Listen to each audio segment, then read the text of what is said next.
Good morning. Good morning. What's happening, family? Welcome to the show. It is Michelle Bryant here, WNOV 860 AM, 106.5 FM. You are listening to Say Something Real. And let me just say, yep, still feeling atrocious today. I went to bed at 7:30 last night, so I have no idea what's going on in the world. I'm going to be relying on y'all today, and thank God for Google to figure out what's happening. But let me start off by saying, as usual, per usual, good morning to the bros in the studio. What's happening, Mr. Rideout? How you doing this morning, sir?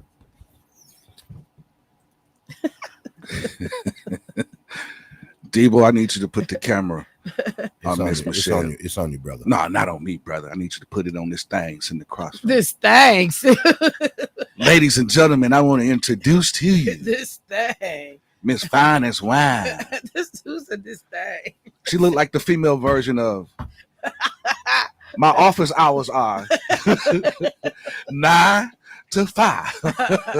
Say it. Jermaine, don't start with me. See, you know, Your office hours. I ain't in no position to punch back today. I thought it was just me, Jermaine. Uh-huh. I hit her with it before she hit the door. We doing something new with the hair? Hey, I mean, just caught my eye. I Call didn't comment. Once, twice, you're 3 times a lady. James, no, Larry Ingram. Larry Ingram. Would not appreciate you tearing up his song. Oh man, Good morning. 3 Mr. times a Ryan. lady was Lionel Richie. was it? Oh yeah, that's right. Oh yeah, it was. Well, I mean, what about 3 times a woman? Maybe that could be Larry. You should write that.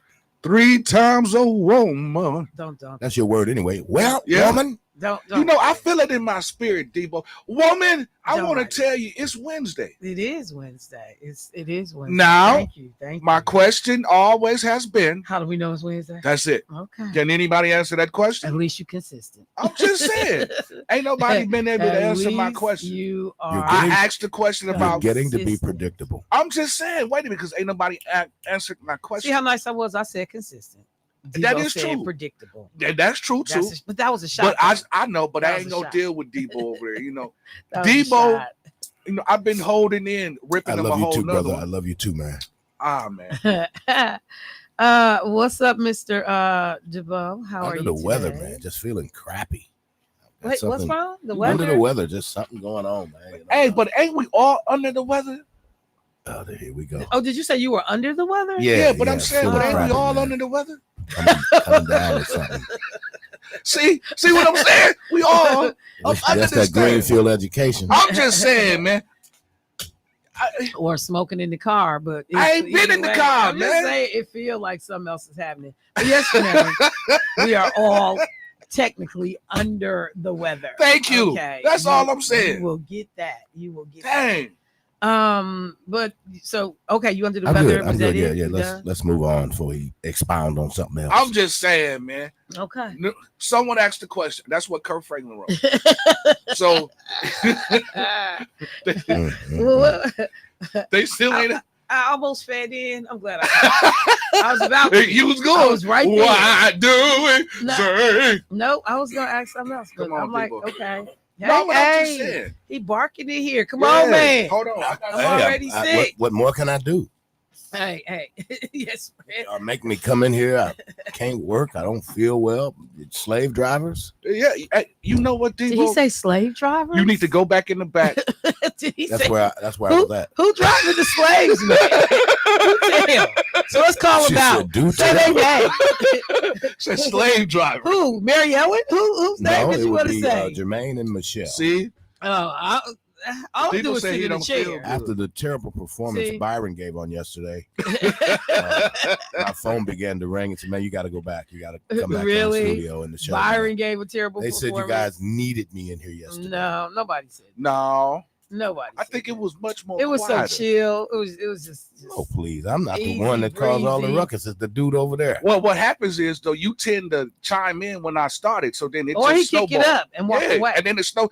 Yeah, Yep. you throw rocks and hide your hand. There you go. I'm Mm. glad you were able to figure that out. Friend or foe? You know what it is. Oh, All right, so it's you got a lot. phone call too if you want to get Really? already. Yeah, people want to say hi to you. You Sherry. know what? They Go want to ahead. comment on They that want to dude. comment. I'm My telling hair you, is if I'd not have saw you calm. on Could YouTube, please stop saying if I'd have saw this on YouTube, I'd have drove up here with some flowers it. and some I'm gonna chicken. need you to stop playing. Let me go to the phone line. Hey, caller, what's happening? Yeah, Huh? That's how you call? You say, yeah, This is about to be a hood call. That's where that hair yeah, makers talk like that. Listen. Yeah. Listen. I want to say this. What? The Charlie Kirk, man.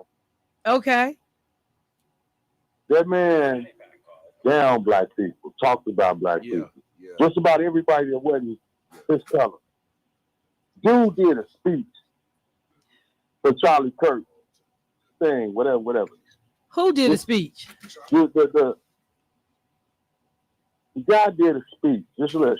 The guy did a speech for Charlie Kirk when he said something about we was in the dark, but now we are in the light.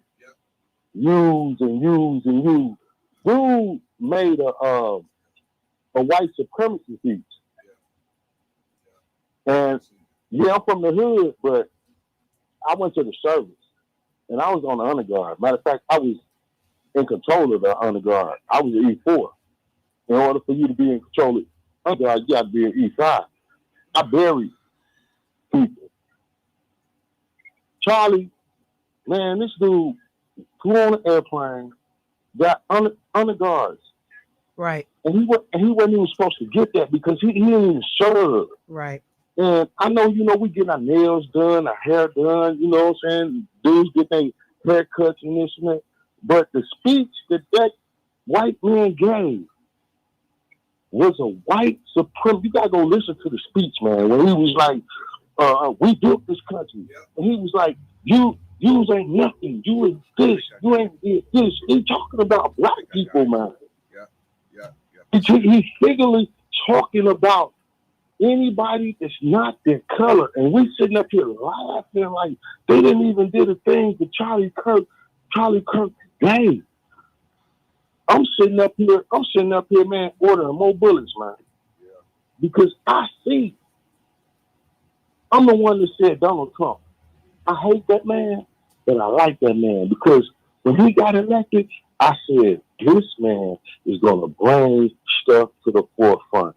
Meaning, when Obama got elected, and don't cut me off, like, ain't no prejudice. Man, when Trump got elected, I say, watch, everything comes out. Listen to me, in order for this world to get better, it has to get worse. It has to get worse. When homie did that speech, and I listened to it this morning, and I'm like, black people don't even know the storm is coming because they got us so divided. That speech, go back and listen to the speech when he said we was in the caves. He talking about black people, man. We sitting up here laughing and this and that. And then I noticed that all these black truck drivers is getting killed. People is getting killed. Yeah, left and right. But I've been a black truck driver. These black truck drivers is getting killed. How are they just walking up to you in the truck, you end up hanging yourself? And I'm like, the only way they could do that is they gotta need somebody with authority. Step out the truck, young man. Let's go to the car. Put the handcuffs on. There gotta be somebody in that. You ain't gonna run up on somebody black. We all know this. Even black truck drivers in Chicago getting killed, all over getting killed, and everybody like, oh, we don't care. You don't care because it happened to me, but you will care when it happens to you. How is they getting all these black dudes hanging from the tree? It gotta be somebody with authority.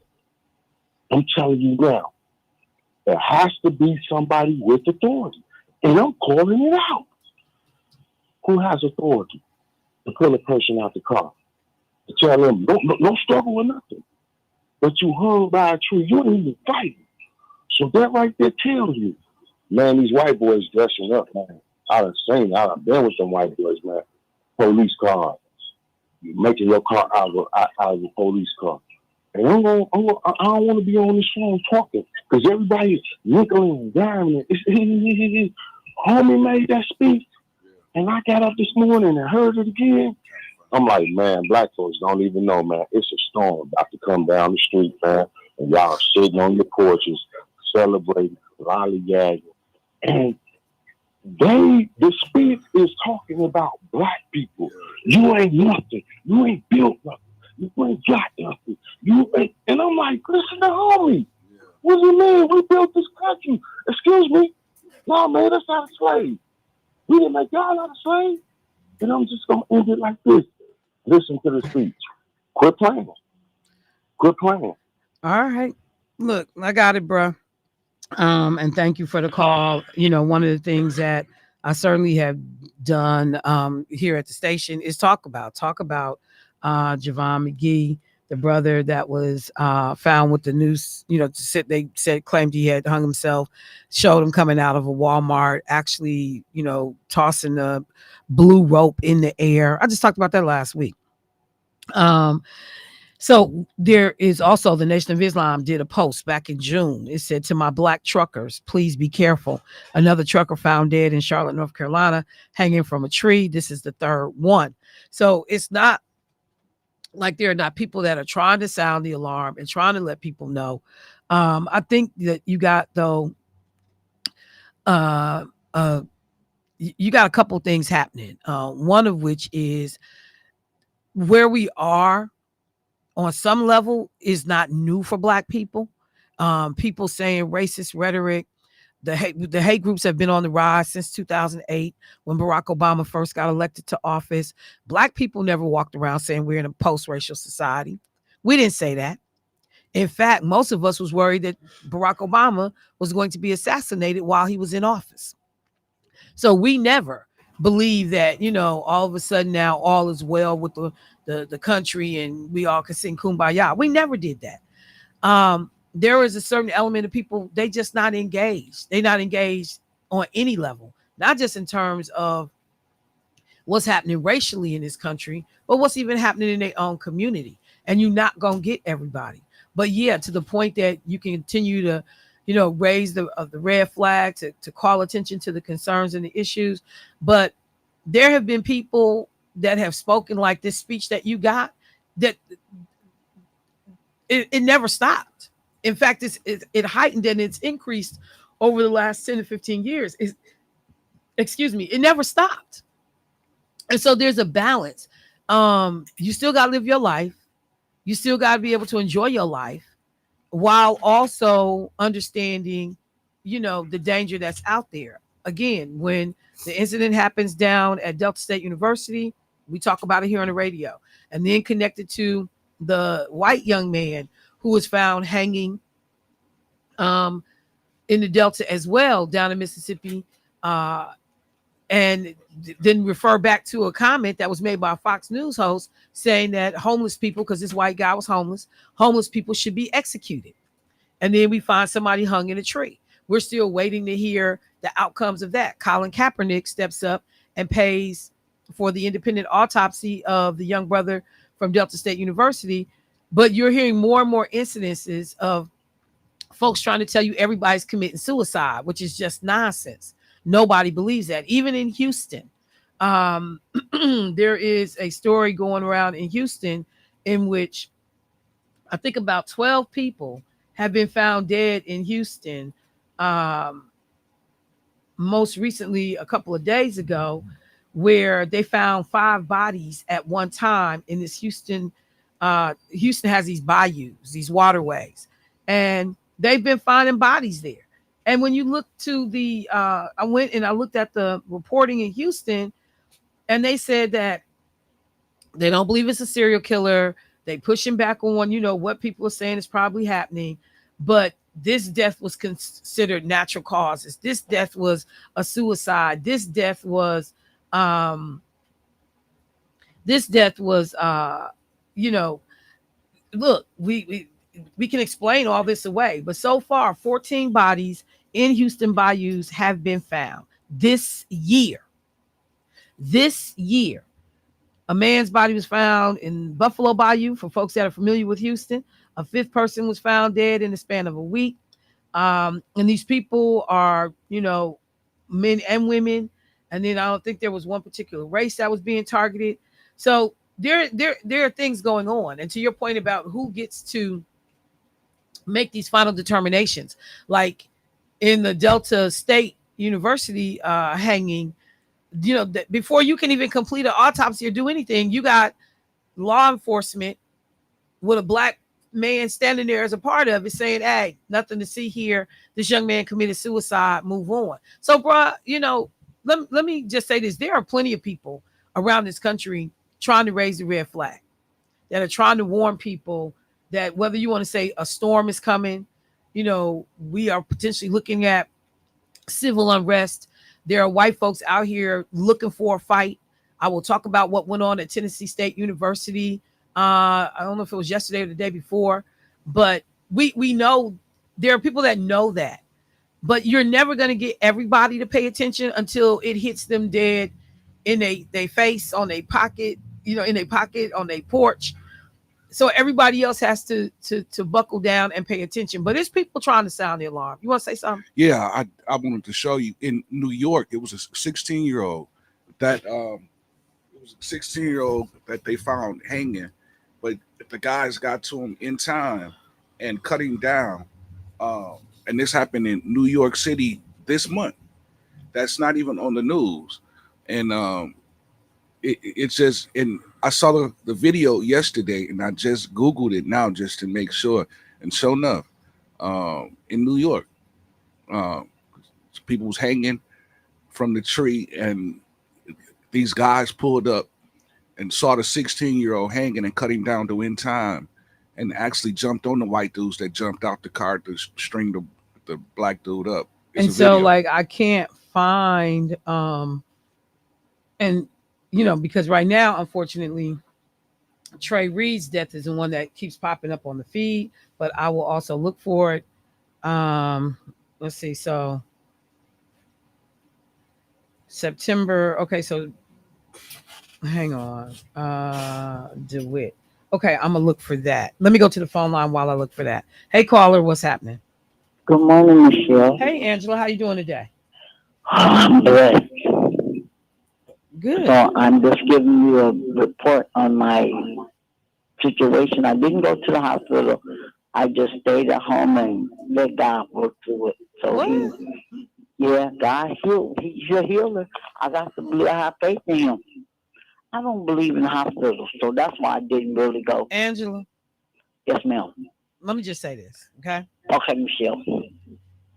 For folks that are religious and believe in God, people are equipped medically because of the same God.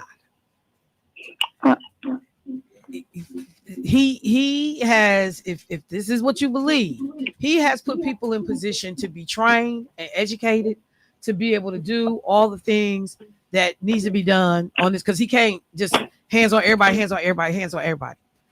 These people typically tend to be people of faith as well, that have educated themselves to be able to help the masses. Do not do this. I just prayed about it and I'm better stuff, Angela.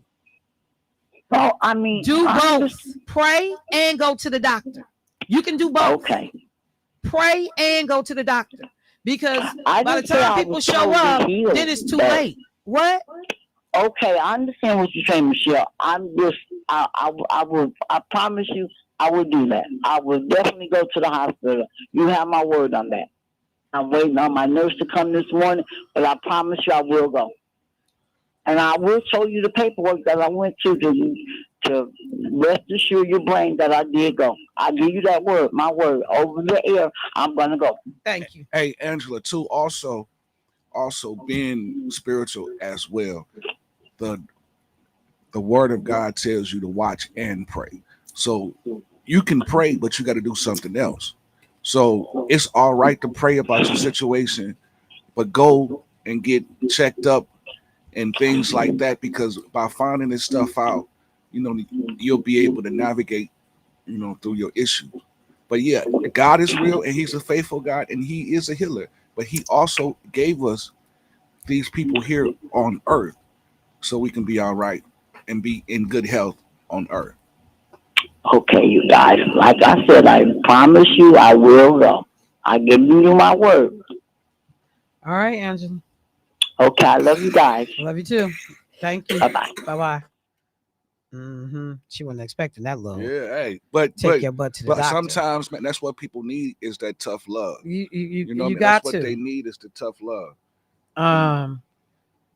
Let me go to the phone line. Hey, caller, what's happening?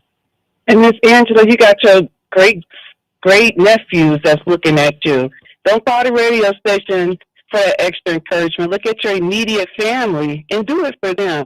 And you too, streetcar. Go get your vaccinations, your immunization shot. Nope, it's over. No, I will I need you trust to do that. the Lord. I will trust. What'd you say? While he giving advice Right. to somebody else. Right. I You go get your flu shot, please. I would rather see y'all and then Stop right now. Stop right now. I'm gonna take some Tylenol. I said, Michelle, he absolutely working real hard for that bonus for that incentive today. He was really buttering those bonds this morning with you. Yes, he was. I'm so glad somebody else saw it. Wow, I said it must be promotion time. My office hours are 9 till 5. But you are glowing on camera, Michelle. We love you so much. Thank you. I appreciate My question is about the government shutdown. So if would the FEMA funds be impacted by that for Wisconsin? Will we still be able to get our FEMA if the government shuts down, or is that only for healthcare reasons? Oh, okay. So Because we're supposed to shut down in a couple of days or something like that. That's what I'm just like. yeah, okay. Thank you, Michelle. Okay, thank you. So yeah, I need to Debo. If you don't take that mess off the screen right now. What's up there, Michelle? Nothing. I'm not even gonna feed in. A heart is a house for love, and I've learned. So let me see. I want to answer this question. What's your office hours, Michelle? 9 to 5. So wait. 9 to 5. So that's what we doing. Get him, Shell. We're gonna just keep it up Get him, there. Shell. I'm on your side. Are you? Nationwide. I'm gonna take a break. And peel deep. I don't know if I'll be here when she come back. Peel his head. And there it is. So give me 1 sec. I want to also be able to answer the sister's question and bring up a bunch of stuff that's going on in the news. Of course, we'll talk about Jimmy Kimmel and the speech heard around the world yesterday. But give me 1 second. Yeah, look, Angela, I just want you to know. All these text messages remind Angela that Luke in the Bible was a physician. Yeah. Faith without work is dead. Mm-hmm. God gives people common sense. Go to the doctor. Yeah. Yeah. So someone said, Angela, stop tripping. Take your butt to the doctor. Look, not Angie. Angie, stop tripping. Take your butt to the doctor. All right. We'll be right back, family.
All right, family, welcome back to the show. Let me get this last caller in, and then let's start tackling some of these stories for today. Hey, caller, what's happening?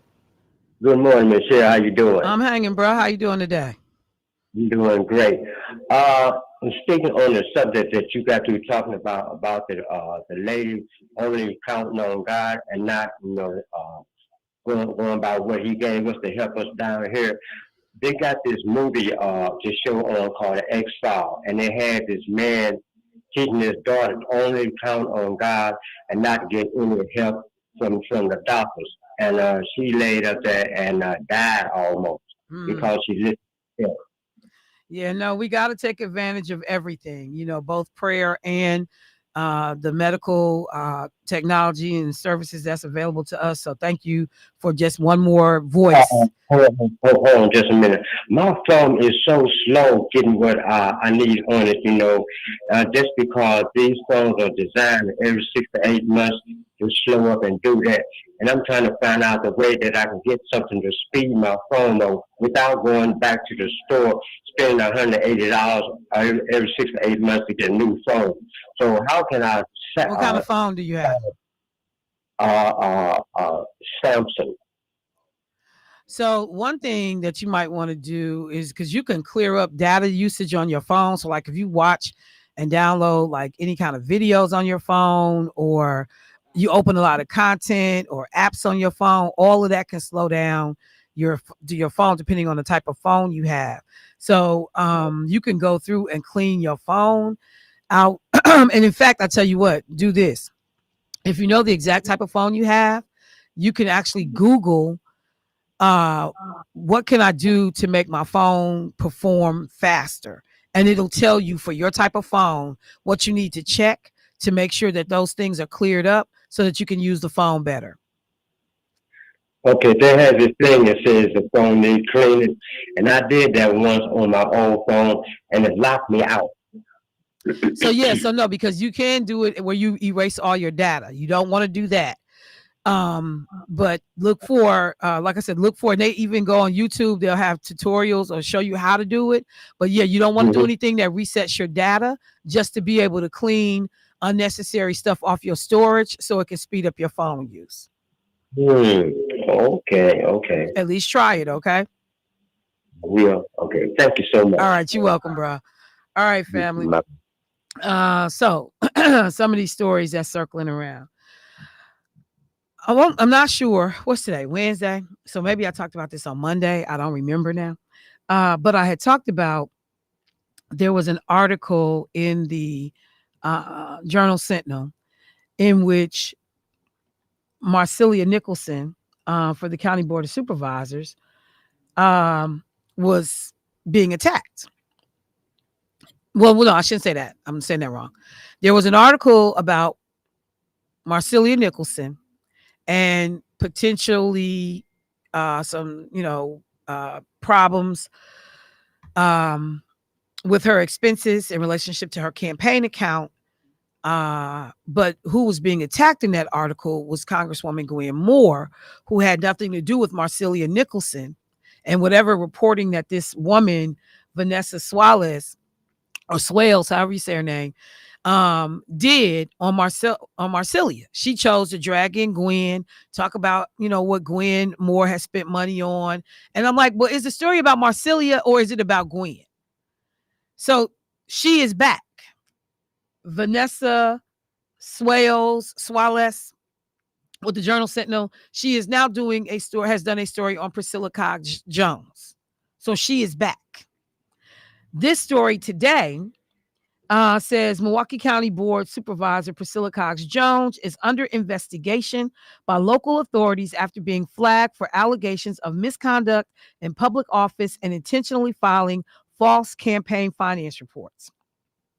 According to a newly unsealed search warrant obtained by the Milwaukee Journal Sentinel, investigators reported inconsistencies with cash balances as well as inaccurate information regarding her campaign account, disbursements, and personal campaign loans after reviewing her campaign finance reports and statements of economic interest filed for the last 5 years. State campaign finance laws require candidates to report all campaign contributions and expenditures with campaign funds solely used for campaign-related expenses. Investigators noted loans that were reported that then disappeared without any documented repayments, discrepancies between beginning and ending cash on hand balances, and failure to file campaign finance reports as required or filing the reports with the wrong period headings. Records show an investigator for the DA's office requested a subpoena for financial records from Brewery Credit Union, which was listed as Cox Jones campaign's financial institution in her reports. The subpoena sought transaction logs, deposit and loan records, and other financial statements connected to Cox Jones. The subpoena was signed by Circuit Court Judge Laura Crivello on May 20th. May 20th. So this is September. This is September. I want you to pay attention to these dates because it's going to be relevant in a moment. May 20th, Crivello signed this order, and that who ordered that the warrant be sealed for 90 days. Cox Jones was elected, blah, blah, blah, forget that part. Reached by a reporter, Cox Jones said the investigation was, quote, news to her. So a whole warrant for your financial institution's records is done in May, and it is September. And according to what Priscilla Cox Jones told the reporter, this is news to me. And it goes on to say she's dedicated her career to serving the people of Milwaukee County. That commitment won't change. She has an attorney, Michael Maselman. And, so she will go through this process. So that's two now. In a matter of 2 days or 3 days, that's two stories regarding African-American women in the county board of supervisors that are now, quote unquote, under investigation, at least in Priscilla Cox Jones' case. And while they note that Marcelia Nicholson didn't do anything illegal, but, we want to flag for you that she spent, money on Uber rides over 5 years that is not consistent with what her other colleagues have done on the board. Well, one of the things I will tell anybody is that what my legislative office looks like and what somebody else's office looks like can frequently be two different things, because some people do more. They're more engaged. They go more places. Depending on the fact that you are the chair of the board, your presence, your committee meeting, your meetings with constituents and folks in the district can be very, very different. When I looked at the activity we had in Senator Taylor's office versus the activity that was in other offices, it was embarrassing. It was embarrassing because there were other offices that didn't even have nearly as much going on in terms of community engagement and being out here and at everything and present. It was embarrassing. So not sure exactly what's going on, who's calling for all these investigations, who's scouring through these campaign finance reports. It will be interesting, though, to see as, Vanessa Suarez or Swales, continues this reporting down at the Journal Sentinel, what we end up, coming up with. But we had definitely had moments when it feels like Black legislators were being targeted and under attack. The one thing we tell people all the time, make sure your paperwork is in order. Make sure that you have crossed T's and dot I's. If you've made a mistake, you have the opportunity to go back and fix that mistake, because it's easy to make mistakes too. It's easy, especially when you don't have trained people doing your finance reports. If you're trying to do them yourself, a lot of people have run for public office and they now have to file, finance reports and do this and do that. And they really don't know how to do everything properly. It's easy to make mistakes. As somebody who has done finance reports for campaigns, I know that it is easy to make mistakes. I have spent 2 weeks trying to chase down $13 in a campaign finance report just to make sure that those numbers matched up and aligned when those reports got submitted. We got a lot of lay people who don't do this stuff. But rather than try to pay an accountant or somebody that's, and even finding people that's trained in doing campaign finance reports for the state, it's not a lot of people out there, particularly a lot of Black people that do these things. I learned by trial and error, by fire. But I'm also a person that I just don't play with the numbers. And so if it's supposed to be X, Y, and Z, we gonna keep searching until we make sure all this lines up. But I had to go back and like, oh, I didn't know this belonged in this column, or this was the way you record this receipt. Yeah, that's happened. And now in the state of Wisconsin, we have a new way which we file campaign finance reports. I've been getting the emails on that to get the training done on that. So I just want to say, again, if you are someone who is a candidate for office, you have run for office, that you just kind of understand what these processes and procedures are, because it can get real murky about what you could and can and cannot do, and how this stuff is supposed to work. So I just wanted to flag that. It's unfortunate. But usually people are able to explain what happened and put it together in a way that you realize there was no intent to deceive or misuse funds. But that the reporting, the way they reported or didn't understand how to report it ends up becoming problematic. So just when you see some of these stories, take them with a grain of salt, give people an opportunity to respond to them. But yeah, it is interesting right now to understand what's going on in relationship to the question that was posed to me about FEMA. And if we are looking at a government shutdown, if in fact the government shuts down, would people that are in the process of dealing with FEMA claims still be able to continue that? Would they get paid? So yes, you would. And the reason why I wanted to take a second is because FEMA does a couple of different things. One of which is they issue new policies for businesses for flood insurance. They do policy requests and renewal notices. So they got different things that happen with FEMA. If FEMA were to shut down, there would be stuff that would happen, like people couldn't, and I shouldn't say FEMA issues them, but the companies that do this, like National Floodplain Insurance Managers, that kind of stuff, you couldn't apply for new policies, but the payouts would continue. That is what I had to go back and just double check, because there's certain functions that they have that would not be able to continue. But if you are already in the process, that work would continue. Those payments would still happen, at least from everything I'm reading, in the event of a government shutdown.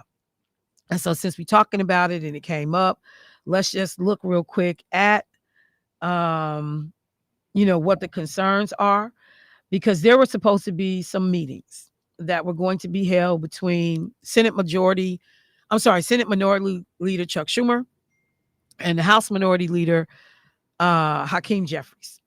The Democrats were supposed to meet with the Trump administration to be able to iron out whatever these differences are. Because we are potentially looking at a government shutdown in 6-7 days. October 1st would be the date if we can't get this worked out. So Trump, who was supposed to meet with the two Democrats from both houses to be able to talk about, where the impasse is in the budget, he canceled the meeting. And this was supposed to happen last Thursday. He canceled the meeting. After that meeting was canceled, of course, Jeffries and Schumer, they hot.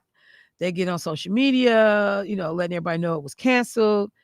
One of the statements that was out there, quote, after reviewing the details of the unserious and ridiculous demands being made by the minority radical left Democrats in return for their votes to keep our thriving country open, I have decided that no meeting with their congressional leaders could possibly be productive. That's what Trump put out. He argued that the items in the Democrats' alternative funding proposal, like rolling back the Medicaid changes enacted by the president's tax bill, extending the Affordable Care Act tax credits, were non-starters. There are consequences to losing elections, but based on their letter to me, the Democrats haven't figured that out yet. So, Trump just big boying, just talking crazy and strong. But what these folks have said is, we want to ensure that people continue to have affordable health care. And many people Republicans and Democrats, are utilizing the Affordable Care Act. And with the tax credits that they get, these programs are affordable. You're talking about getting rid of those tax credits, which would in effect see insurance premiums rise by as much as 75%. I don't know what it is with people in this government on one particular side of the aisle who cannot seem to figure out that healthcare should not be something that is only had by folks that can afford it. That we need to make healthcare universally available. But you have people right now, I was doing some stuff with former Rep Myers, Lakeisha's mom. And so the bill came to the House that talks about, this is what the bill was. That note y'all get for people that got insurance, say this is not a bill, but we just want to let y'all know what was going on. So we got the this is not a bill letter. And this is all the services you got in the course of this hospital stay.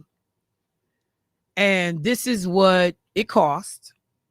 This is what we were allowed to bill insurance. This is what insurance is paying.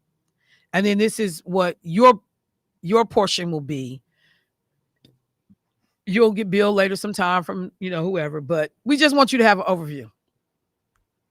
When we open Lakeisha mom's billing stuff, it was over $1 million. Did y'all hear what I just said? Her medical care for a designated period of time was over $1 million. One person. And insurance probably picks up, I don't know, 200, 300,000 of that, because hospitals don't get reimbursed at the rate of what these services cost. And then so they had her portion that she was responsible for.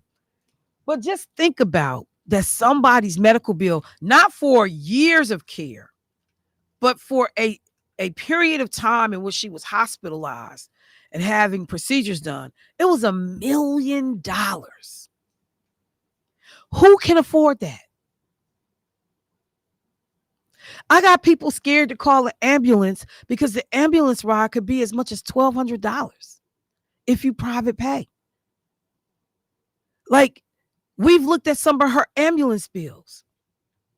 You going 7 minutes to the facility, from one facility to the next. Those rides, $400 to $1,200.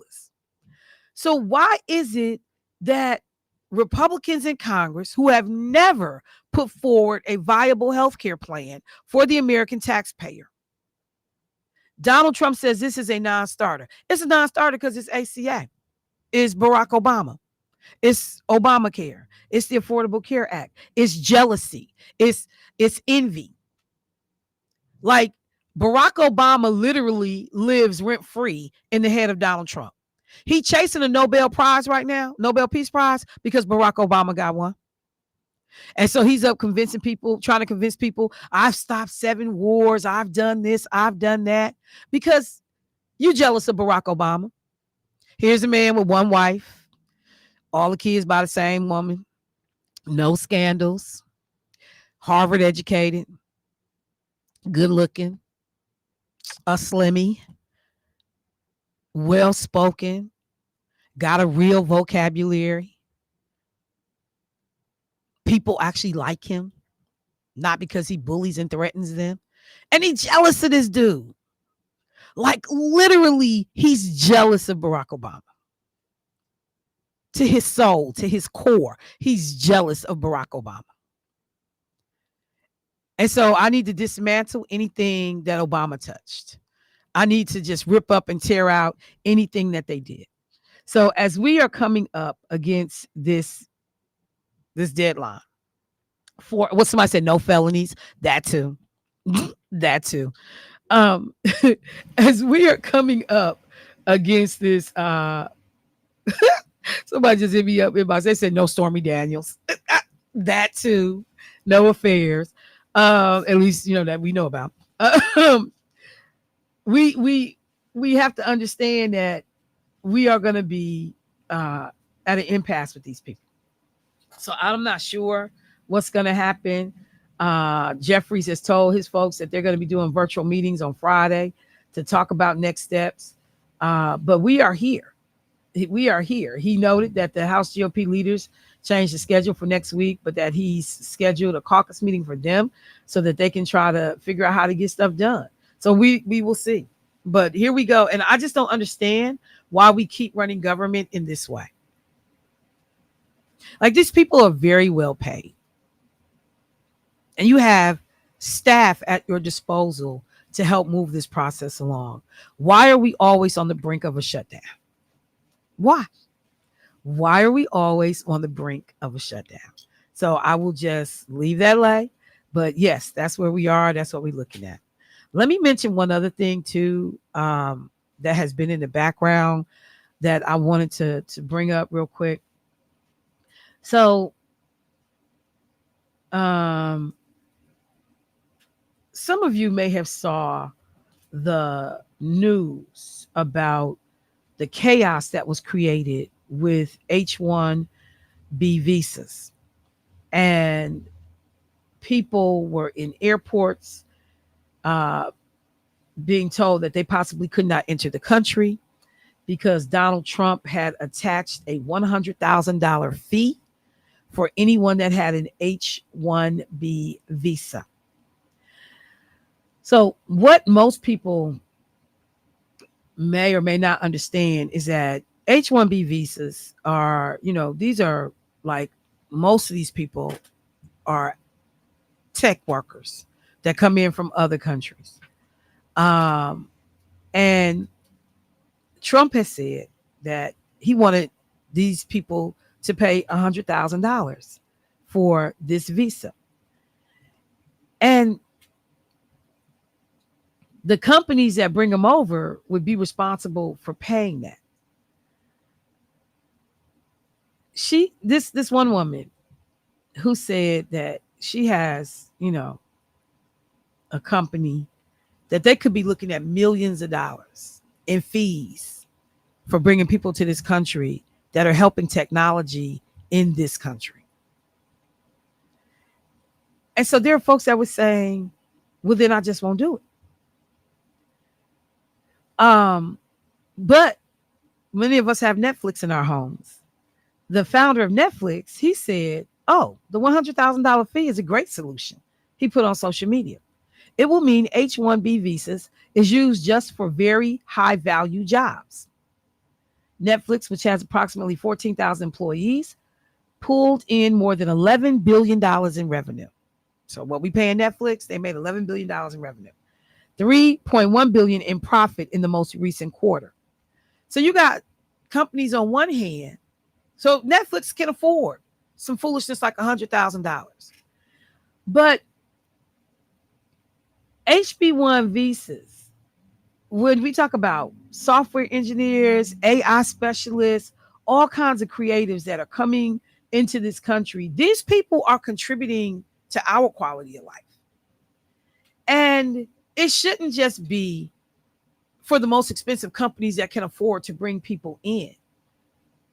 This should be available to anyone.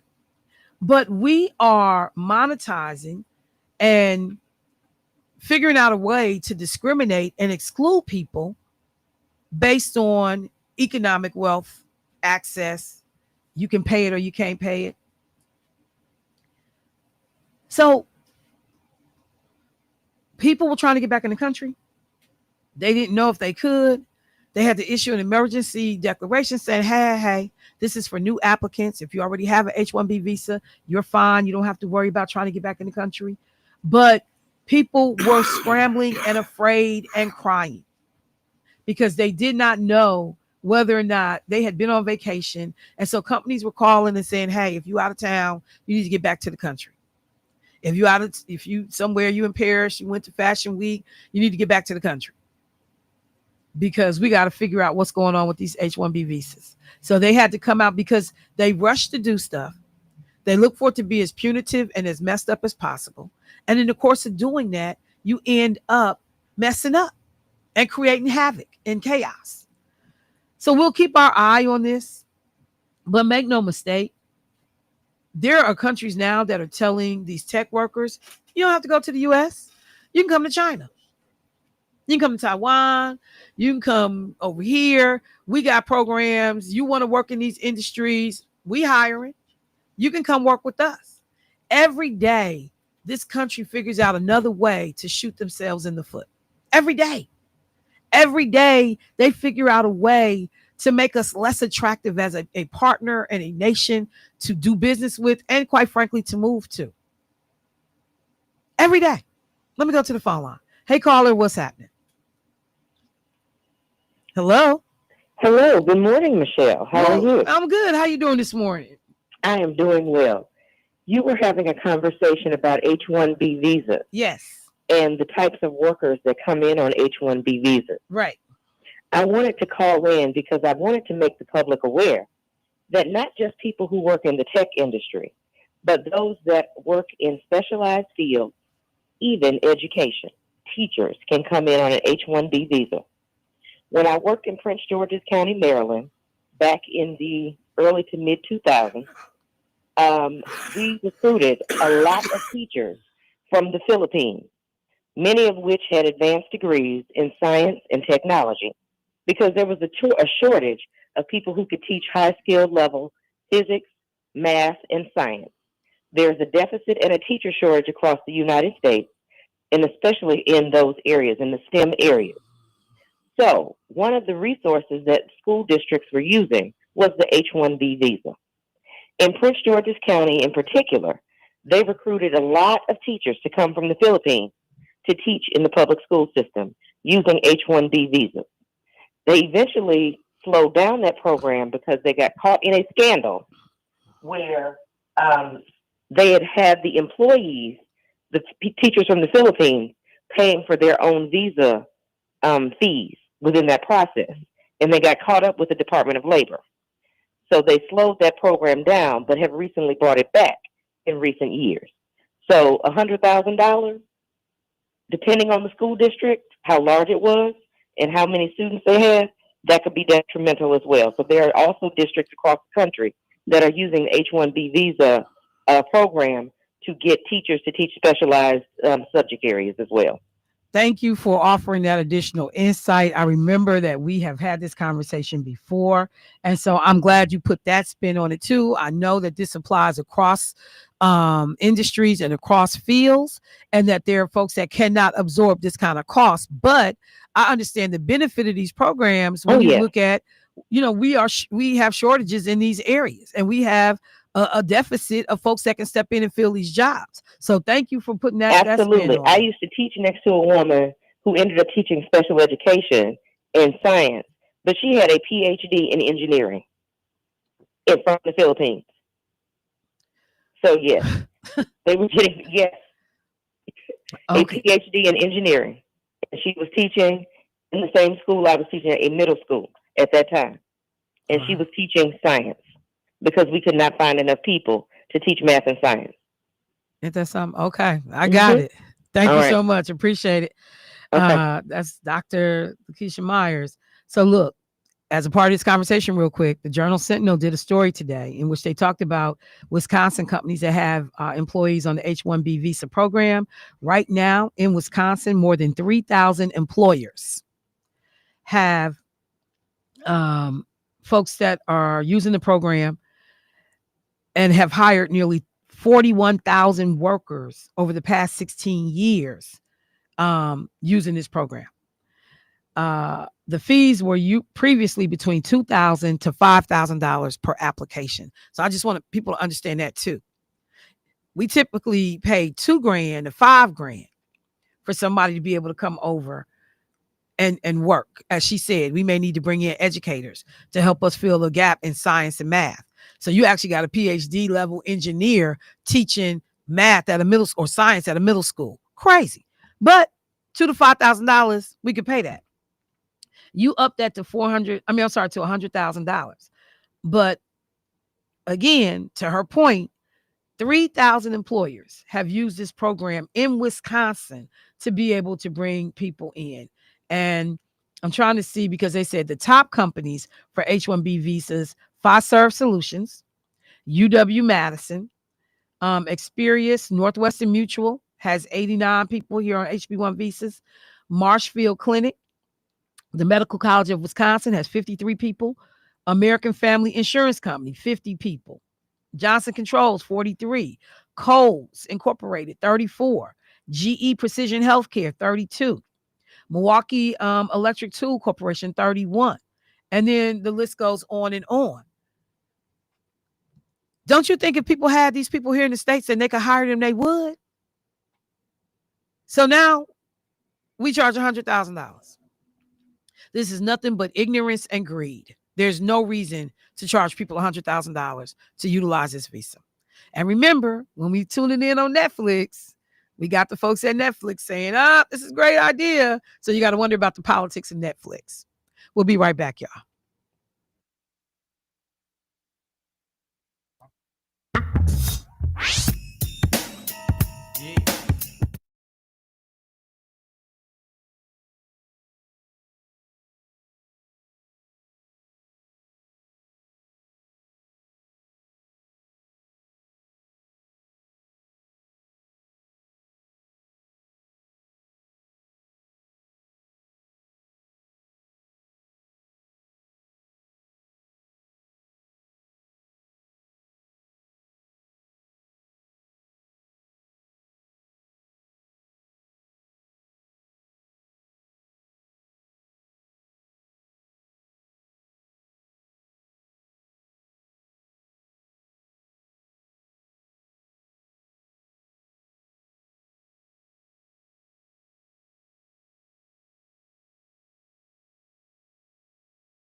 All right, family, welcome back to the show. So let me take a quick second again, just for a moment, staying local. Many of you are now seeing that the Milwaukee Common Council on yesterday unanimously passed new legislation regarding street takeovers, including fines for folks. So the legislation, and I'm taking this from the Journal Sentinel, states that no person should knowingly be present at a street takeover. So I want to start there because it's letting you know I was just watching. I wasn't driving the car. We just got the meetup, post that they was gonna be doing it, and we showed up. You too can get a ticket. Spectators can be fined anywhere between $500 to $1,000. So what they said specifically, any person at a street takeover is now subject to a fine of between $300 and $1,000. So spectators, and I don't know, how do a spectator get more money than a passenger in the car? Because the spectator can be fined $500 to $1,000. A passenger in the car can be fined $300 to $1,000. Why would the passenger money be lower than the spectator money? I'll tell you why. Because they are trying to detour all of the spectators from coming to see this. Because if you can get the spectators from, if you can stop the spectators from coming, it will stop the street takeover. But get everybody that's what to they say. think. But I get get everybody it. to say. I feel you. Because the operators Yeah. of the vehicle or the organizers, they looking at a $400 fine and that's to a less than the $1,000 people that's- fine. yeah, that's So the just- people that's doing it, it's you less. can get charged more for watching than for doing. That's a They didn't show up to watch. There's no exactly reason to go do it. So that's But the make them all the strategic- same amount then. I feel you. I mean, I'm on your team, but that's the strategic thing that they're trying to do. Underline, if I can stop the people from coming to watch it, then you won't do it because then you'll look stupid just doing it in the middle of the street and nobody watching. So whoever came up with that idea is really stupid to me. I mean, I just think that we're gonna all start the tickets at the base. Everybody. Because it just sounds crazy that the person doing the crime could less. potentially get less of Yeah. a fine than the person watching the That's crime. enjoying you do the crime. Right. That's like that's just I don't know. But okay. It says those who attend more than one in the same year will receive a minimum $1,000 fine, and the municipal court can impose community service related to traffic safety. Default payments could result in jail time. Wow. The legislation states the legislation defines a spectator as someone knowingly present for the purpose of viewing, encouraging, recording, or otherwise attending a street takeover. This includes people filming or live streaming the event on social media. So people need to understand that there now is a different kind of cost associated with you being out there watching this as it as it jumps off. So the mayor has said he plans to sign the legislation. And let me see if there's anything else in there, but I just wanted people to make sure. So you talking to your kids, young people in your house, letting them know, hey, have you been down there and seen any of these little street takeovers? Well, look, whether you have or you haven't, understand this going forward. There is now a fine attached for people that stand there and watch them. And so you can be hit with a fine, $500 to $1,000. So your fine, again, can be higher than the people that are actually perpetrating this particular crime. You got to love that. So I just wanted to make sure that we now are there and people understand that. Now, the other thing that I want to do, and I got to talk about the mayor's budget. I haven't done that. So I'll probably do that tomorrow when I have time to just kind of read more things about it. But there are a couple of things, again, story in the Journal Sentinel that they point out some key issues.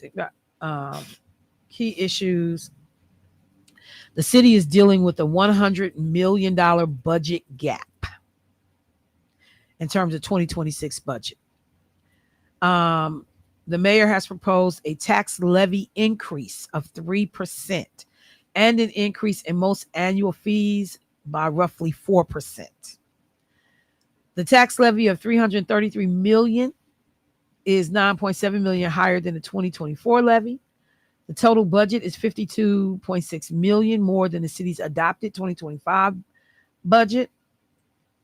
And the pension obligations have increased more than expected to $209.9 million in 2026, up from $190 million in 2025.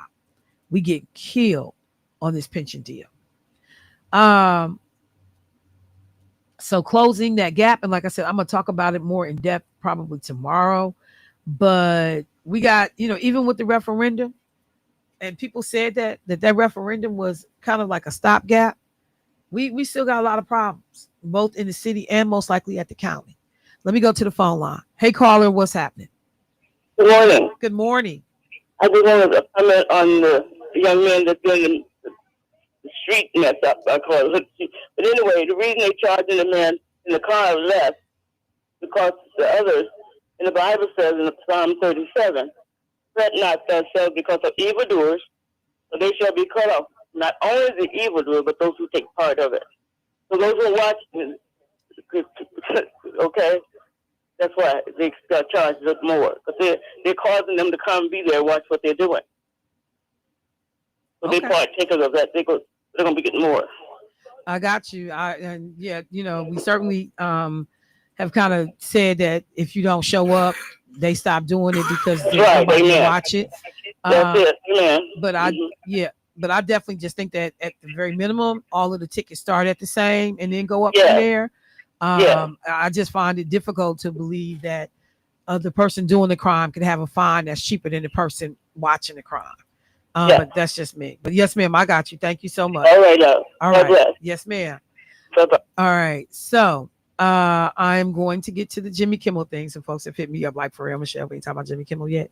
But let me take one quick second because some of this stuff is just crazy. The brother that had called earlier, the very first call we got this morning, in which he was sounding the alarm about the fact that Black folks need to start paying attention.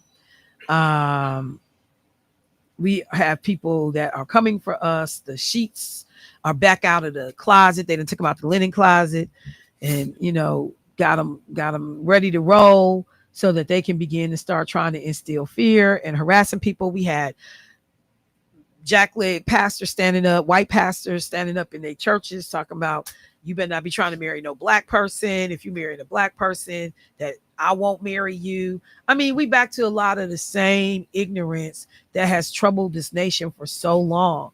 And so when the brother was talking this morning, I thought about what went on down at Tennessee State.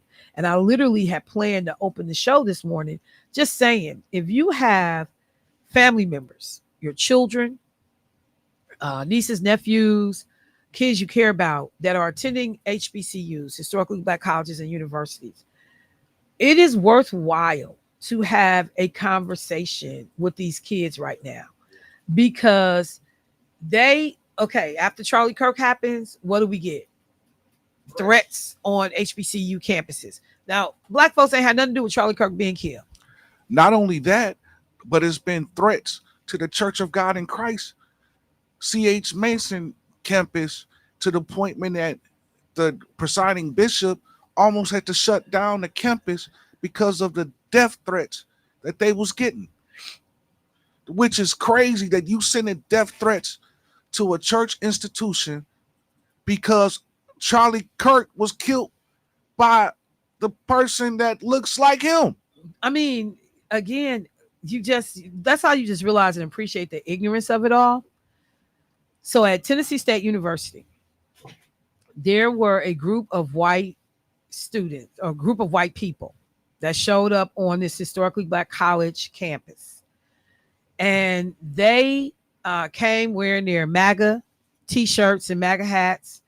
And they had Make America Great Again, Donald Trump supporters. And they came with these tables and signs and chairs. And they are a group calling themselves Fearless Debates. Okay. So it's a conservative group, Republican group of young people or people. I don't know what the age is on all these people. And they have been trying to go from campus to campus. And they want to just walk on the campus, see a group of students and, start asking these students to debate them about stuff like DEI, immigration, ICE raids, all these different types of activities. And so they rolled up on Tennessee State's campus. And I don't know if it was yesterday or Monday, but they rolled up on the yard. And the Tennessee State students, they, handled everything well. And they were saying that this group is planning to visit other HBCUs, but Tennessee State was, quote, their first stop. And they literally were looking to engage people, and they were recording it so that they could, potentially like, oh, look, they're attacking us. We're victims. Da, da, da. But you're unauthorized people on these campuses. Wait, so okay, so this was a group of white Republicans people that came to try to the effect is of being to antagonize, because they claim they just gonna walk onto the yard, onto the campus, set up tables and set up tables and chairs, and they got their Make America Great stuff on, and they got signs they holding up. DEI is bad, immigration needs to end or whatever, and then they want black kids to come up against them. I get it. And debate. Listen, so matter of fact, this is this whole turning point. Yeah, that's what Charlie that they're was doing. trying to right. That they're trying to keep going, but they're trying to create this whole synopsis of that is black people that don't know how to act. So you go to where they are, that what you're doing is spewing hate. So some people are going to respond to your signs of Make America Great Again. Because again, when was it ever great for black people? They know exactly what they are doing. And again, it is about picking fights. Like I said, going back to when I talked about the kids at Howard University, all these white high school kids come walking up in the Union, in the cafeteria with their Trump hats on, and they Make America Great t-shirts. So these kids is on a damn field trip. So the teacher's letting them come out like that. I remember you. Yeah. And but luckily the kids at Howard didn't take the bait. The kids were shown off campus like, you are not authorized to be here. When we were at the Smithsonian African American History Museum, same thing. A group of school students are visiting the Black Museum, and you coming in with your Make America Great hats on. And we had kids with us. We were there on the HBCU college tour that Dr. Myers does, and I always chaperone with her for this trip. And our kids looked at us like we all had this moment when our babies turned and looked at us like, what's happening right now? Because we here at the Black History Museum, there are going to be more and more incidents of these folks trying to instigate and looking for a fight and trying to figure out how they can start drama. Somebody just sent me something. A young Republican activist was blocked from a church in Philadelphia by woke activists who formed a human wall to keep him out, according to video footage. Yeah, I see. So Frank Scales, 22, founder of Surge Philly, shared footage showing a group of activists barring his entry to a town hall with, quote, woke Philadelphia District Attorney Larry Krasner. You're not coming in. You're not coming in. Simple as that. You're not coming in. And it's a church. They have the right to refuse anybody. It's a privately owned entity. They don't have to allow you in. I saw the video. What this young white guy was trying to do, he was trying to come in and disrupt what they had going on. Right. That's when they formed a wall outside. It was white and black people that formed a wall outside to say, you're not bringing this inside of the church. Right. That was what was on the video. And that's exactly, and I'm just going to say this. We even do this on the campaign trail. When Mary Burke was running for governor, however many years ago that was, the Republican Party sends out trackers. And those trackers are supposed to drive around and follow the candidate. And everywhere that they go, that Republican tracker shows up and is trying to video record them. Sometimes they may say something to the candidate, but it's a very uncomfortable situation because some of the trackers are so aggressive that it instills a degree of fear. And I remember Mary Burke was doing an event here in Milwaukee.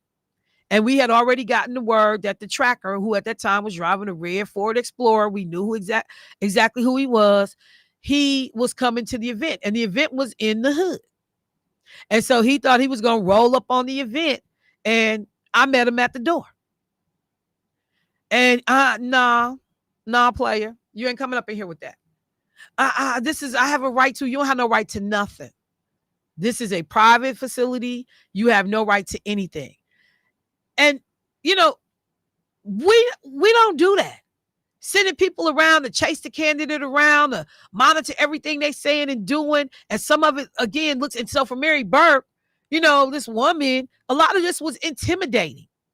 But I'm telling you right now, don't play with me. You're not coming up in here. And I said what I meant, and I meant what I said. You're not coming up in here. And so the initial response to seeing these white people coming up on these HBCU campuses could easily be, who the hell do y'all think y'all are? And it turned into some drama. So we got to talk to our babies and our family members and making sure, and look, it's HBCU campuses now. It could be anything. It could be kids coming out of Riverside High School, coming out of King, you know, coming out of church on Sunday morning because they looking for drama. They looking to instigate. And we got to know how to deflect and move around these situations. I'm not telling nobody to run from nothing, but be smart about how you engage in it. Because this is not going to end well eventually. Somebody going to get hurt. I already know it. I'm so glad my son is not on the HBCU campus right now because you wasn't pulling up on him. I already understand. I was going to have to do a whole bunch of talking to him. Hey, bro. I already know. So let me take a quick break. And then callers, if you can hang on, you'll be first up when we get back. So we will take the break in just a moment. Let me just go ahead and let me grab a caller. Yeah. Let me grab a caller real quick. Hey, caller, what's happening? Greetings, how you doing, Michelle? I'm good. Hey, brother Sher, how you doing? Fine. When I heard what you were saying, not all black college campuses are the same. One reason I enjoy listening to you and some other people that are critical thinkers is that's how we was on our campus. You know, we used to challenge the Masons and read Duncan rituals, and that was warned that you would be sacrificed. We would challenge the football players for assaulting sisters on campus. So a white group, we would have ate them alive. That's what I'm saying. Because we was clear about the strategy, and all of that. But more importantly, and it's something that I see that is lacking in the country, is that people like to talk about the law and all of that, and I've made it clear that people violate judges' orders all the time. And when you violate a judge order, they send out somebody with a badge, a belt, and a gun. That if you don't leave from an order of eviction, badge, belt, and gun. Right. If you don't come to court, the person who go get you, badge, belt, and gun. That's what happens. And in the U.S., fighting speech is not protected. The Constitution protects the freedom of speech, but fighting speech is not protected and hasn't been protected. So any speech that would create or incite a fight. So I'm saying that so we're clear and we tell our children that we believe in some type of law. You know, if it's, you know, and that was something that, and I recommend people watching Becoming Thurgood on PBS. I had a chance to see it. Hang on, wait 1 second, brother Shiar. So I'm up against a break. You want to hold over or? Sure. Okay, yeah, hold over for me. All right, family, let me take a quick break. We'll be right back.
Callers, we were talking to Brother Shiar, so let's go back and pick him up. Hey, Brother Shiar, are you still there?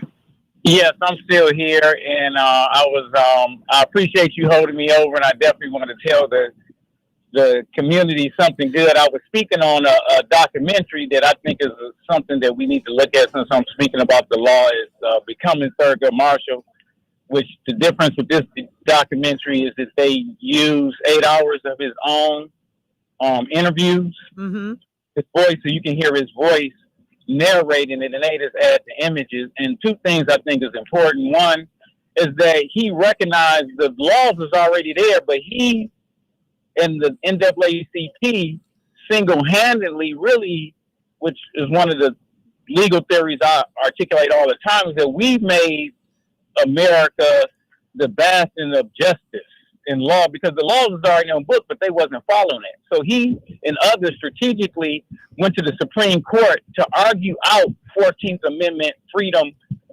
of liberty cases that help everybody. And I've said this to people, and people want to make issues about what we do and what other ethnicities do, is that it could have been an easy argument for Thurgood Marshall and the NAACP to push, just allow black men to go into facilities. That's an easy buy for white men, but they made it for everybody, not just for their particular group. They knew black men got the right to vote before white women. Right. There is still a white male have a hatred towards women. Y'all have to understand this history. And the other documentary I recommend that's good is The American Coup from PBS as well, The American Experience.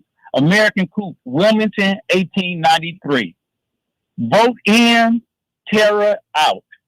It is the first example of what we're seeing today with Trump, of how black people got in power and white people are so upset that they cheated and they got their people in power.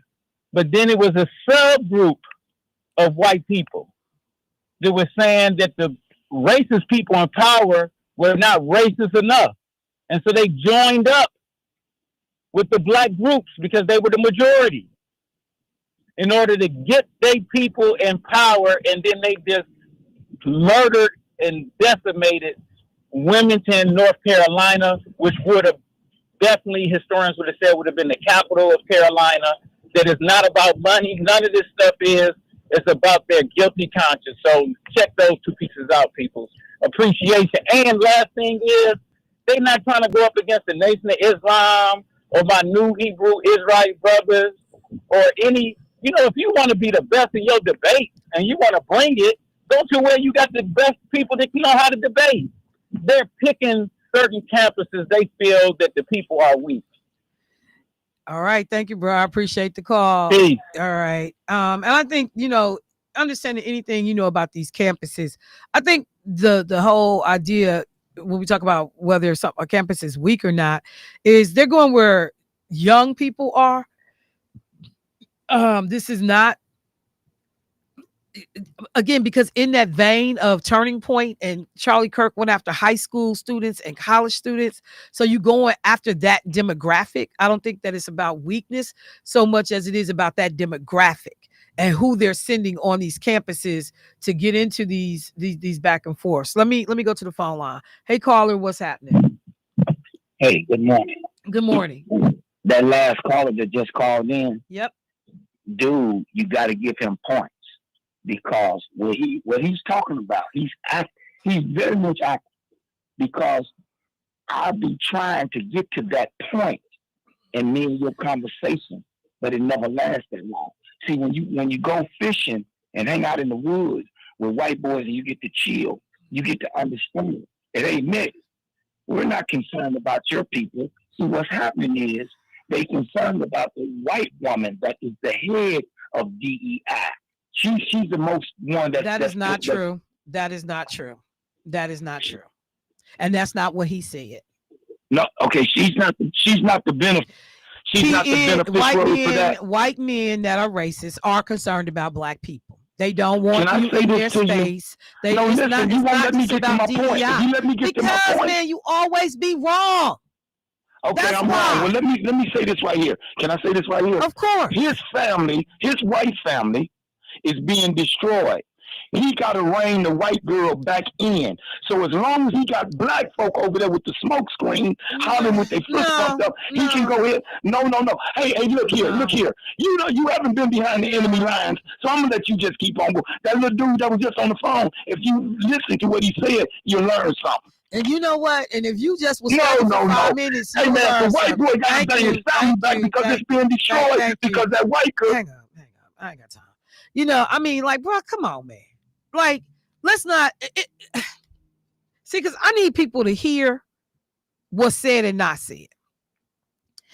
If y'all gonna hang out with the white folks, y'all will get to hear what they really own. It ain't you, black man, that we upset with. We upset with because we ain't lost control of our white women, and they making more money and they doing more than us. So they was lynching people back in the day because they was worried about white women making more money than them. No, they were not. They were enslaving black people because they was worried about white women's status in the world. No, they were not. Like, you gonna always find a way to give a pass to white folks. That's so nonsense. I heard what you said, fam. I heard it. You're gonna always find a way to give a pass to white people. If you just go hang out with them, in the woods, then you can hear it ain't about us. Boy, I don't even know what to say to you. So I'm gonna do this. I'm gonna see Jay. I want to play a clip, and that is in relationship to the whole Jimmy Kimmel piece. But I was gonna play excerpts from his monologue, but I decided to do it this way. Jay, can I play it? Yesterday's robbery was the largest in world. Okay, now I'm ready. Jimmy Kimmel. You supported our show, cared enough to do something about it, to make your voices heard so that mine could be heard. But I do want to make something clear because it's important to me as a human, and that is, you understand that it was never my intention to make light of the murder of a young man. Jimmy Kimmel back on air Tuesday night, a week after ABC put his late night show on pause, as comments about Charlie Kirk and President Donald Trump caused a stir in conservative circles. The MAGA gang desperately trying to characterize this kid who murdered Charlie Kirk as anything other than one of them, and doing everything they can to score political points from it. The times that we're in right now, if you talk to media professionals, industry professionals, a lot of people feel like it's dire times, and it's a little sad, and it's a little scary. There's a lot of maybe perhaps hope that we can still fight the system and speak truth to power, and our roles as journalists are still very much intact.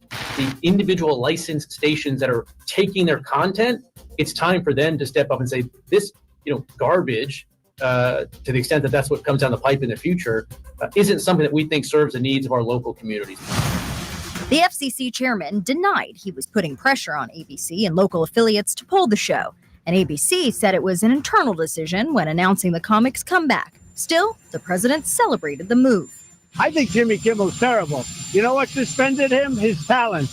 You know what else? His ratings. I want to thank the people who don't support my show and what I believe, but support my right to share those beliefs anyway. For telling their followers that our government cannot be allowed to control what we do and do not say on television, and that we have to stand up to it. His contract is coming up soon for renegotiation. He has kind of teased and talked about hanging it up for quite some time. When you think a lot about what has happened and what's transpired over the last year, it kind of gives him an easy out to do that. But, again, if you know Jimmy, is he the type of guy that's going to hang it up, or is he going to make sure that he stays in this fight as long as Donald Trump is in the president's chair? I've been hearing a lot about what I need to say and do tonight. And the truth is, I don't think what I have to say is going to make much of a difference. If you like me, you like me. If you don't, you don't.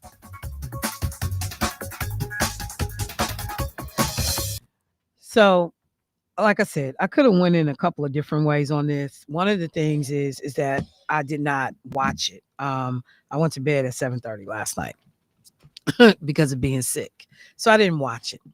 But I paid attention this morning when I got up to some of the things that were said. So Donald Trump, the perpetual immature individual that he is, he took to his fake media outlet and he said, I can't believe ABC fake news gave Jimmy Kimmel his job back. The White House was told by ABC that his show was canceled. So let's just take a moment and take that in. The White House, according to Donald Trump, was told by ABC that Jimmy Kimmel's show was canceled. Something happened between then and now because his audience is gone and his talent was never there. Why would they want someone back who does so poorly, who's not funny, and who puts the network in jeopardy by playing 99% positive Democrat garbage? He is yet another arm of the DNC, and to the best of my knowledge, that would be major illegal campaign contribution, as opposed to Fox News. National outlet Fox News. Okay, anyway. I think we're going to test ABC out on this. Let's see how we do. Last time I went after them, they gave me $16 million. This one sounds even more lucrative. A true bunch of losers. Let Jimmy Kimmel rot in his bad ratings. This is the leader of the United States of America. Don't he sound prideful?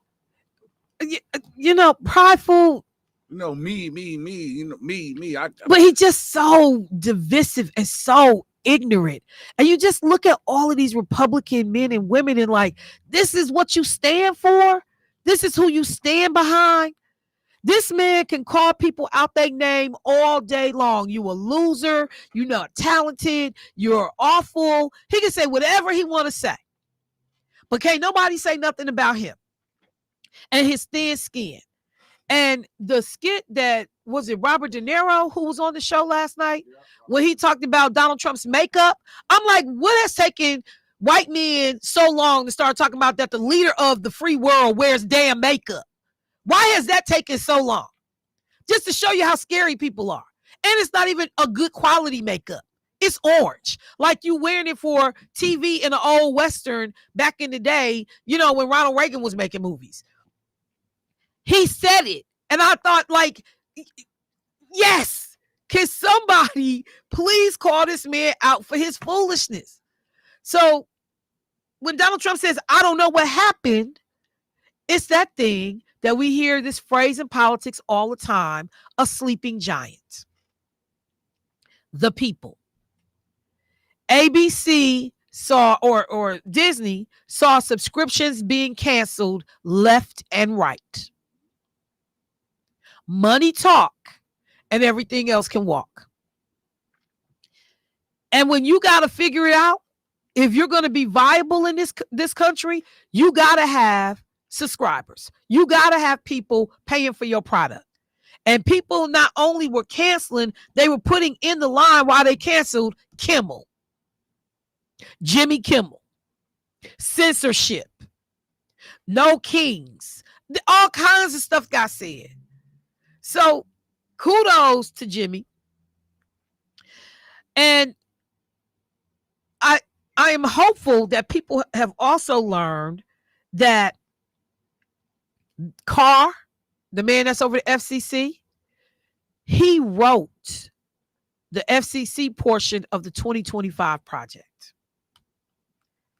You understand what I said? More and more people are now discovering it, learning about it, but Carr wrote the FCC 2025 portion of the plan, in which he talked about getting rid of the FCC and wanting to be able to control what people hear. He said it in that clip. People shouldn't have to hear this garbage. It's garbage according to you. That's your personal opinion. Your personal opinion is not public policy. That's why we live in America. That's what the whole experiment was about. The idea that what you valued and what I valued could both coexist. even the racists that run around here with these sheets on and off, depending on the time of day. That's what this country was all about. And yes, slavery had not been worked out. But we were able, to the point that Brother Shiar made, use the very laws that they put in place to make those laws work for us as Black people. Let me go to the phone line. Hey, caller, what's happening? Hello? Yes, hello. Yes. Hello. Yes, hello? Yes, is this WNOV? Yes, ma'am, it is. Oh, okay. Debo had me holding on. It might have been Jermaine. Debo's not on the board. Oh, I'm sorry. You know what? Ride out. My brother Ride Out. I keep saying Debo. Yeah, I don't look like Debo.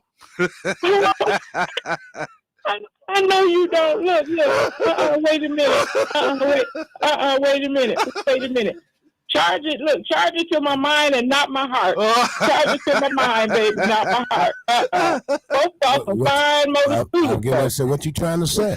I'm She did not say. Fine men. Don't She stop said that. motor scooters. You're motor scooter. Yeah, I've been a motor scooter. Look, baby, look. I apologize. I'm old too, but y'all fine as wine. That is my mama. Right. My mama would say somebody was a fine motor scooter so fast. A motor scooter, baby. You better believe it. Man, that motor be scooting up.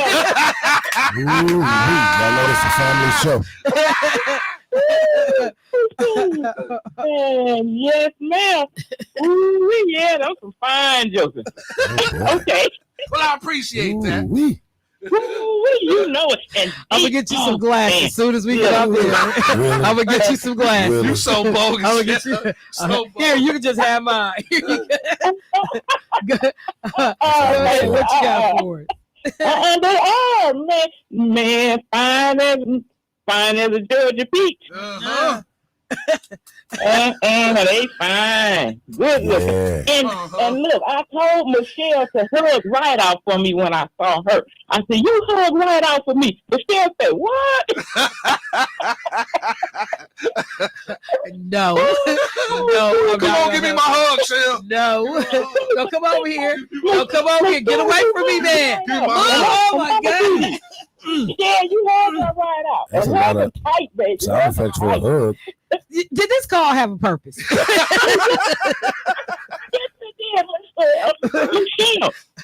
look, this is what I wanted to say. What? How come nobody is mentioning how they done hid that by, I'm sorry, beep, beep, but how they hid that man that cut up, they killed that baby, Dante Robinson.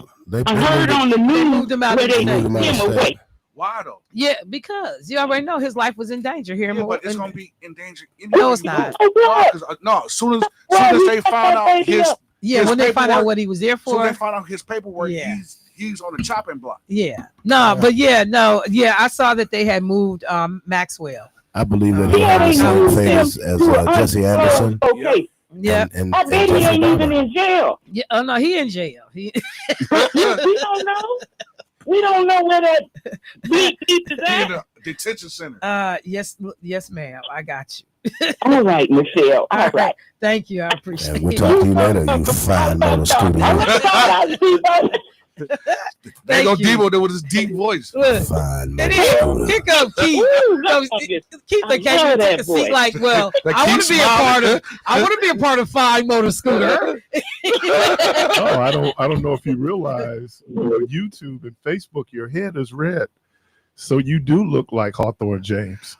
My office hours are 9 to 5. Same way. Thank you, man, for the call. So he just flew in here. So you saw when I had to put you up side by side. He flew in here just so he could say that. My office hours are 7 to 9. 7 to 9. 7 to 9. Say it with me. Monday through Thursday. Wow. Say it with me. He flew in here just so he could say that. But it looks red. It looks red. Yeah, I had to dig that one up this morning. Thank Thank you, Mr. Harris. Thank you. Thank you. Say it with me. And somebody. So, yeah, Anderson's lawyer supposedly, the man who killed Sharday Robinson, requested that he be moved out of Wisconsin.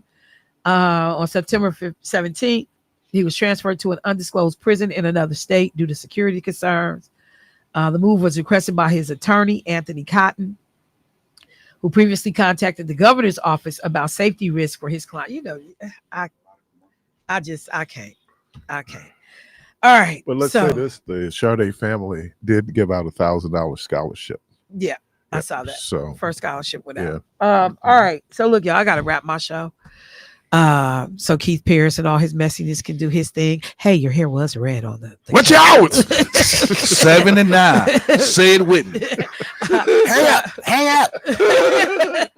I appreciate. I'm going back and pull that clip. We're gonna do some clips with that. Yeah, we gotta say that. Really? All right. If you missed, hang up on him. I didn't sound like that. Time is winding up. Can I end the show? Go ahead. And then he come right in and sit down and be a part of the mess. This motor scooter right here. So contagious. So family, I will talk to y'all tomorrow. Yeah, that's the show. I'll talk to y'all tomorrow. Peace.